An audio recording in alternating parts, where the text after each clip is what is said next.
Vamos dar início agora à disciplina Educação das Emoções, que como eu falei no vídeo anterior da introdução, né? Que a gente vai falar sobre inteligência emocional. Dentro da inteligência emocional, existem 4 pilares que são de grande importância para o corretor de imóveis, né? Que é a autoconsciência, a autogestão, empatia e habilidade social, né?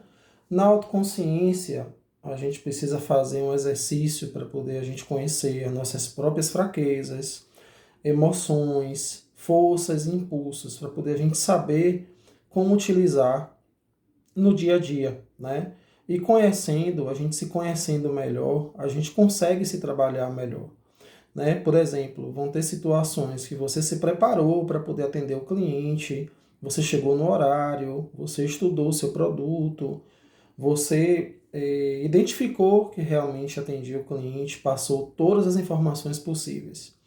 E aí o cliente chegou num lugar, viu que não era nada daquilo, ou achava uma coisa e era outra, e simplesmente o cliente deu as costas e saiu do lugar e te deixou lá sozinho sem nenhum tchau, né? Então, assim, é a gente saber como é que a gente vai reagir nesse momento, é saber realmente respirar fundo, contar até 10, né? Como as pessoas falam, né?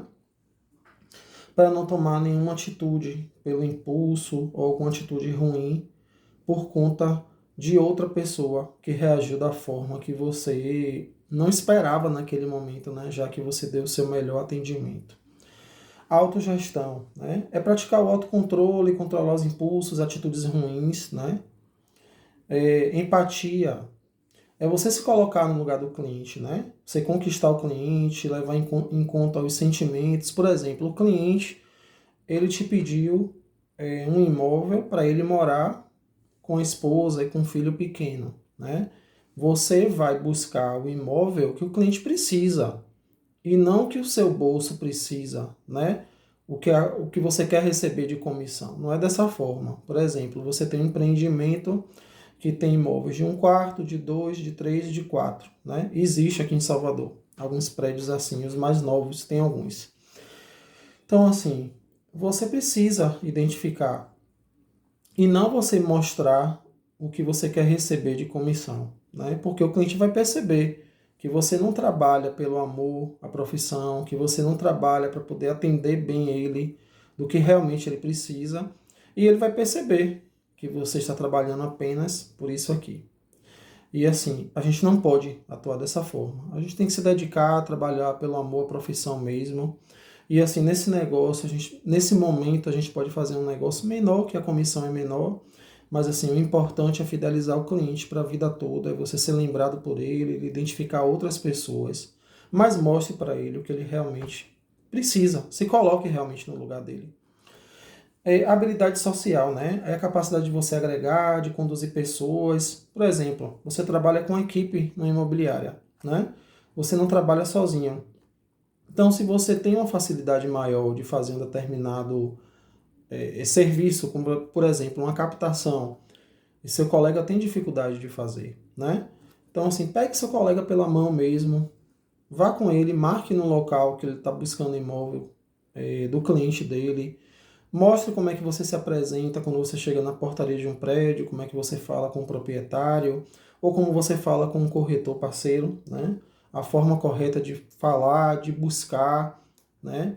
De você fazer uma logística para você buscar dentro de um roteiro que também facilite a sua vida por causa da questão do tempo, que é precioso, e também o combustível, né? O combustível é nosso instrumento de trabalho. Então, pegue a mão do seu colega e ajude ele, que isso é importante, né? É importante você ser forte e seu colega também. Todo mundo estando numa situação boa, o local que você trabalha com certeza vai ser melhor. Qualidade de vida no trabalho. É importante para o corretor ter a cabeça boa, né? Porque assim, a gente tem metas a cumprir, a gente tem prazos. Por exemplo, você está vendendo um imóvel, você assinou o contrato de compra e venda na imobiliária, tem alguns prazos a seguir para poder você fazer a escritura e registrar o imóvel, né? Às vezes o cliente está viajando, ele só tem aquele dia para poder ver. Você precisa ser ágil para você buscar opções para poder mostrar ao cliente, né? Tem várias situações na nossa profissão que é necessário celeridade porque a profissão exige. E ao mesmo tempo, a gente tem que estar com a cabeça boa, né? Então, assim, eu recomendo que vocês tenham um tempo que ninguém trabalha 24 horas seguido, né? Que vocês tenham um tempo para vocês praticarem um exercício físico, um esporte, alguma coisa assim, que dentro do seu ambiente de trabalho você tenha um momento de, como se fosse uma ginástica laboral, né? Um colega puxa durante 10 minutos pela manhã, 10 minutos da tarde, enfim. Mas assim, é necessário para o corretor de imóveis estar bem também com a cabeça, com a mente, né? Para poder atuar de forma mais produtiva, né? Porque é muito estresse, é muita correria, é trânsito, é cartório, é reunião com o cliente, é captação de imóvel, é mostrar imóvel, tudo a gente tem tempo, tem que chegar no tempo certo, não pode se atrasar e ao mesmo tempo a gente precisa estar bem de cabeça. Então, é o físico que você tem que estar bem, né? Porque para você ter uma situação melhor, uma disposição melhor para você se locomover por lugares, né? Também tudo isso conta, né? Você tá com a saúde bem, com o corpo bom, para você produzir melhor, se locomover melhor e a cabeça que é o principal. O processo de negociação, né, de um imóvel. Tem o proprietário de um lado, tem o cliente do outro lado e a figura do corretor é para você estar fazendo aqui a minha embreagem, né? Para você deixar o proprietário do imóvel feliz e o cliente também feliz. Só que nesse momento aí tem situações que você precisa mediar, que só o proprietário está olhando o lado dele e só o cliente está olhando o lado dele. Então assim, você precisa fazer que eles enxerguem que tem que ficar bom para todo mundo. Por exemplo, um imóvel comercial. Você mostrou a casa para o cliente, a casa está em bom estado, as portas, o portão, a pintura, né, a parte elétrica, a parte hidráulica, a casa está tudo ok, funcionando. Só que do jeito que a casa está, não atende o negócio de seu cliente, que, por exemplo, é um negócio de alto padrão, né? Por exemplo, uma clínica de estética. Então, ele precisa rebaixar o teto com gesso, colocar aquelas luzinhas de croica, colocar papel de parede, né? Deixar o ambiente o melhor possível para poder receber um cliente que é de alto padrão. E aí na negociação, o cliente, né, que vai alugar o imóvel, ele coloca isso aí na mesa. Mas assim, o proprietário do imóvel, ele está entregando o imóvel de forma normal, com tudo funcionando, com tudo perfeito. Só que desse jeito não atende o cliente que deseja alocar o imóvel dele, né? Então é preciso ter bom senso, né, na negociação, para poder ficar bom para todo mundo, né? O imóvel tem perfeito estado, mas o imóvel não atende o cliente que quer alugar. Ele precisa fazer melhorias. Então, assim, é saber como lidar com isso aí de forma muito tranquila, explicar para o proprietário que ele vai precisar se instalar, que durante um tempo ele vai precisar adequar aquele espaço ali que ele não vai funcionar e, por exemplo, pedir um prazo de carência. O que é isso? Por exemplo, solicitar carência de um mês. Naquele um mês ali, ele não vai pagar aluguel, né? Ele vai pagar, por exemplo, IPTU, água, luz, mas o valor do aluguel não.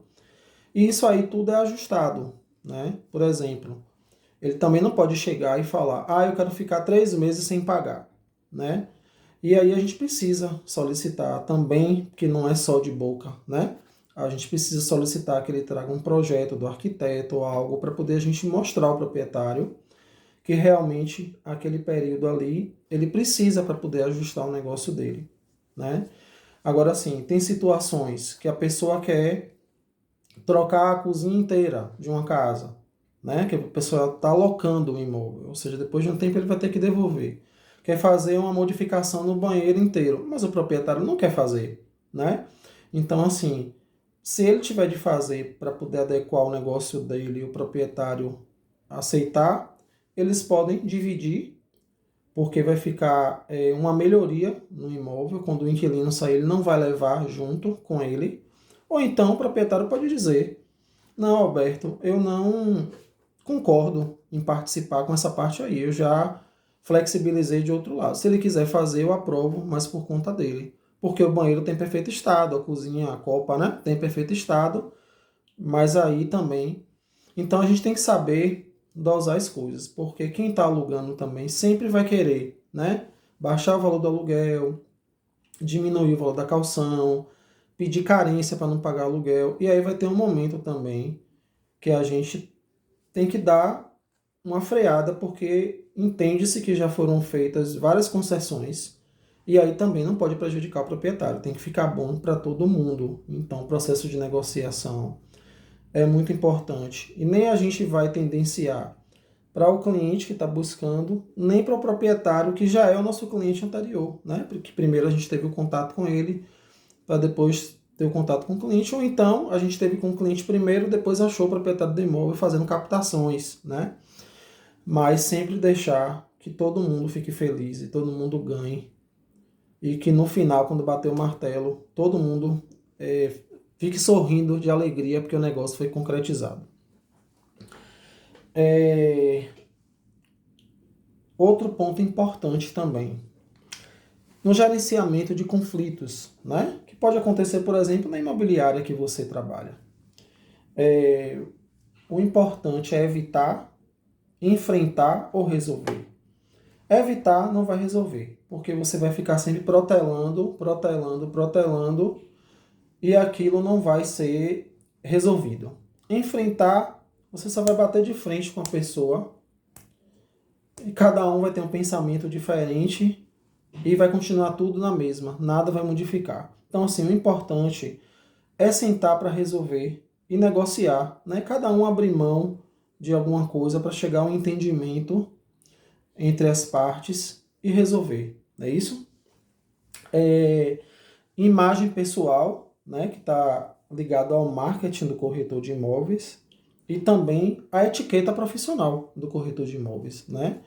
É a forma como você vai se apresentar, né? O homem é interessante sempre estar com o sapato bem limpo, né? Tá bem vestido com a roupa adequada ou uma farda da imobiliária, mas está sempre preocupado com o visual, porque as pessoas observam isso. As mulheres, pouca maquiagem, maquiagem leve, nada de muito enfeite, nada de muito brinco, coisas que chamem a atenção, porque assim, o importante ali é o imóvel, né? Você não está vendendo você a pessoa, né? Você está vendendo a sua credibilidade. Mas assim, você não pode tirar a atenção do imóvel, que naquele momento ali é o mais importante, tá? Então, assim, sempre se apresente bem, procure sempre tá bem apresentável, porque a primeira impressão é a que fica e realmente fica, né? Aquele momento inicial ali que a pessoa está lhe conhecendo, ela está avaliando a sua imagem, está avaliando o profissional, né, que está ali. Se preocupe também com a qualidade do produto oferecido, né? Chega um pouco antes, se o imóvel estiver vazio. Se morar alguém no imóvel, não esqueça de pedir à pessoa que está, ou o inquilino, ou o proprietário do imóvel, para deixar o imóvel arrumado, bem apresentável, porque naquele momento ali é o cartão de visitas do imóvel, né? Você já mandou o vídeo antes, mandou as fotos antes, estava tudo muito arrumado.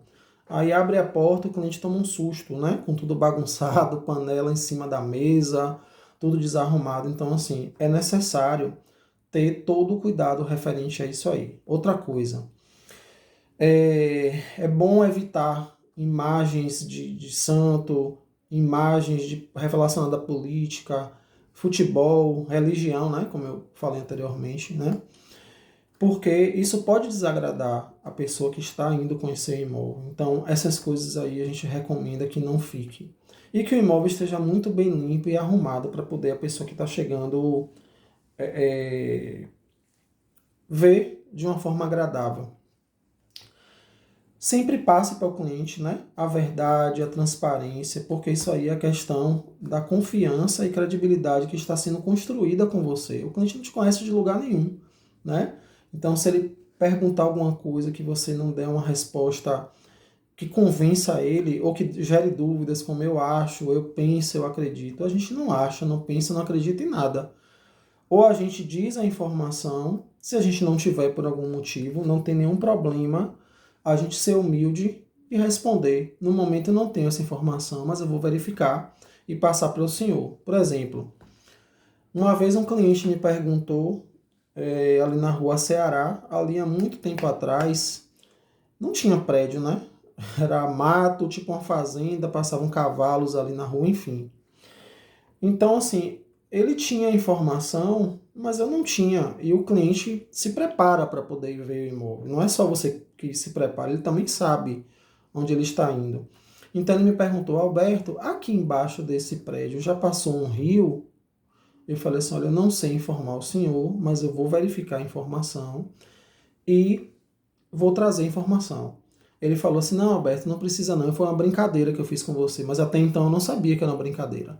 Ele se identificou que ele era engenheiro, que ele participou da construção do prédio, que ali passava um rio. Eu agradeci a ele. Eu falei, realmente eu não tinha essa informação. Foi importante o senhor me passar, porque outro cliente pode perguntar. Eu te agradeço muito. Então não tem nenhum problema da gente ser humilde e reconhecer, né, que a gente não sabia, até porque a gente não é engenheiro. A gente tem algumas informações de arquitetura, de engenharia, mas nós não somos engenheiros e nem construímos o prédio, né? Então, aquela informação realmente, o proprietário, quando passou para mim todas as informações do imóvel, eu não sabia dessa informação. Sempre cumprimente o seu cliente, chamando ele pelo nome, né? Verbalize, né? Conheça o seu cliente, escute o seu cliente, é importante, porque a gente tem que saber fazer sondagem para identificar o perfil do cliente da forma correta. Porque para a gente direcionar, a gente mostrar algo ao cliente, a gente tem que conhecer ele. Então é preciso saber escutar o cliente. Às vezes, no primeiro momento, quando você faz algumas perguntas ao cliente, ele não diz tudo. Fica aquela carta na manga. Como é que você sabe? Quando você passa 3 imóveis para o cliente analisar, com preços diferentes, às vezes você pergunta, até que valor o senhor chega? A pessoa não quer dizer, não se sente confortável. Então, quando você passa um imóvel mais simples, um imóvel médio e um imóvel de alto padrão, o cliente vai dizer, eu gostei desse, não gostei desse aqui. Você começa a identificar melhor, mas para isso você tem que saber fazer perguntas para identificar o perfil. Você não vai fazer um questionário para o cliente respondendo. Na conversa ali com o cliente, você vai colhendo, né, as informações de forma muito tranquila, sem ser agressivo. Você vai conhecendo o seu cliente, né, aos poucos. Ajude ao cliente sempre a tomar a melhor decisão. Teve uma vez que um cliente chegou para mim e falou assim, Alberto, eu tenho dinheiro aqui para investir e eu queria comprar algo em tal bairro assim assim. Então, naquele momento, eu fiz uma pesquisa e eu vi que lá não era interessante para ele fazer esse investimento. Eu falei, senhor fulano, nesse momento eu não recomendo que o senhor faça esse investimento. O senhor aguarde um pouco mais que eu vou buscar outras opções para o senhor investir. Então, eu não posso ficar pensando no bolso, né? Do que quanto é que eu vou ganhar de comissão, que inclusive é uma comissão muito boa, né? Eu tenho que pensar no que realmente ele precisa, de verdade, né? Todas as vezes que você atender o cliente, você tem que ser muito gentil, ser educado, agradecer sempre o cliente, conhecer o seu cliente, né? Não é você entrar na vida dele para fazer perguntas porque você é curioso, mas para ele ver que você tem interesse nele. Seja sempre alegre, sorridente, não é contar piada com o cliente, se acabar de dar risada, mas assim, esteja sempre com uma fisionomia, né, positiva, feliz, com boas energias. Por exemplo, tem algumas situações que a gente vai tirar o documento do imóvel e aí tem alguma pendência.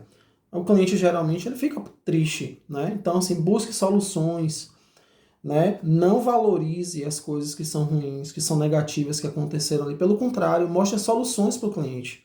Fala assim, olha, aconteceu isso, mas a gente vai resolver assim, assim. Se você não vai resolver diretamente, por exemplo, na imobiliária onde eu atuo, a gente tem parceiros, né? Porque não dá para o corretor fazer tudo, estar em todos os lugares ao mesmo tempo. A gente tem parceiro que é correspondente bancário e também é despachante. Então, por exemplo, o cliente vai comprar um imóvel, aí a certidão de ônus saiu. Então, assim, teve alguma pendência ali. Saiba como passar para o cliente de uma forma que ele não fique desesperado, que ele não fique triste, porque assim, ali é o sonho dele, né? Ele gostou daquele imóvel, ele quer fechar e teve uma pendência. Então, seja sempre positivo e mostre soluções para o cliente.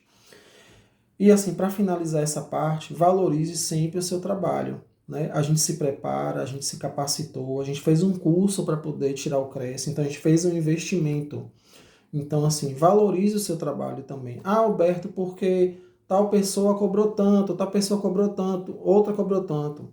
Não, senhor, eu trabalho seguindo a tabela de remuneração do CRECE, que é o Conselho Regional de Corretores de Imóveis, a tabela de honorários. Então, o corretor recebe 5% em cima do valor da venda, né? Se for um imóvel na zona urbana, a gente recebe o primeiro aluguel, quando a gente fecha o aluguel e a gente concretiza. Então, assim, valorize o seu trabalho, o seu tempo, né? Tudo isso é importante. Então, assim, o meu recado na disciplina de educação das emoções é sempre estar aqui, ó, equilibrando a razão com a emoção, porque diversas situações vão ocorrer durante o dia. Aconteceu uma situação adversa, a gente chateia sim, fica aborrecido sim, mas a gente dá 2 passos para frente, a gente ergue a cabeça, respira fundo, a gente vai atender outro cliente, que é um outro atendimento, é uma outra pessoa. Se chateou demais, vamos fazer a técnica do espelho ou do copo d'água. A gente bebe um copo d'água, deixa a água na boca, a gente se recompõe. Depois que a gente se recompor com o tempo, a gente engole a água. Ah, Alberto, eu não gostei disso não. Pronto, vá para um lugar com um espelho, comece a falar sozinho, falar palavras que você gostaria de falar para alguém, fale para você mesmo se olhando, para você desestressar, você se recompor, mas não perca a sua razão, né?